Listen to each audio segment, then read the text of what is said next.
क्या आपने कभी सोचा है कि अंग्रेज अफसरों को भारत में नवाब क्यों कहा जाने लगा था?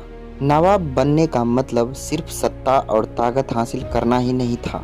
इसके पीछे एक बड़ी सच्चाई छिपी हुई थी, बेहिसाब दौलत।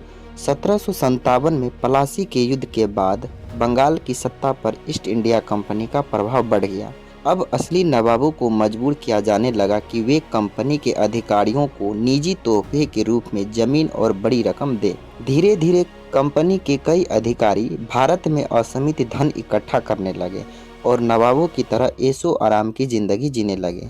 इसका सबसे प्रसिद्ध उदाहरण था रॉबर्ट क्लाइव। रॉबर्ट क्लाइव 1743 ईस्वी में मद्रास, जिसे आज के समय में चेन्नई कहा जाता था, वहां आया था। लेकिन जब वह 1767 में भारत छोड़कर इंग्लैंड वापस गया, तब उसके पास लगभग 4 लाख पाउंड से भी ज़्यादा की संपत्ति थी। दिलचस्प बात यह है कि जब वह दूसरी बार बंगाल का गवर्नर बना, तब उसे कंपनी में फैले भ्रष्टाचार को खत्म करने का काम सौंपा गया था।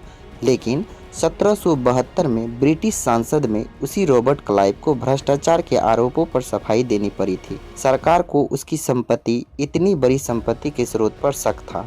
हालांकि बाद में इसे उन आरोपों से बरी कर दिया गया, लेकिन कुछ ही समय बाद 1774 में रॉबर्ट क्लाइव ने आत्महत्या कर ली।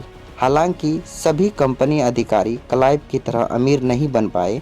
बहुत से अधिकारी भारत में बीमारियों और युद्धों के कारण कम उम्र में ही मर गए, और यह कहना भी पूरी तरह सही नहीं होगा कि सभी अधिकारी भ्रष्ट थे।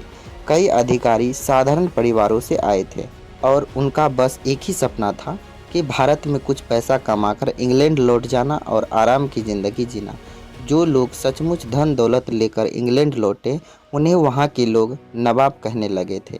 यह शब्द दरअसल भारतीय शब्द नवाब का ही अंग्रेजी रूप था, लेकिन ब्रिटेन के समाज में इन नए अमीर लोगों को हमेशा सम्मान नहीं मिला। लोग उन्हें ऐसे अमीर मानते थे जो अचानक रातों रात धनवान बन गए थे। इसलिए उस समय के नाटकों और कहानियों और कार्टूनों में इन लोगों को नवाब का अक्सर मजाक उड़ाया जाता था। इतिहास का यह अध्याय हमें बताता कि भारत की संपत्ति ने किस तरह कई अंग्रेज अधिकारियों की किस्मत बदल दी थी।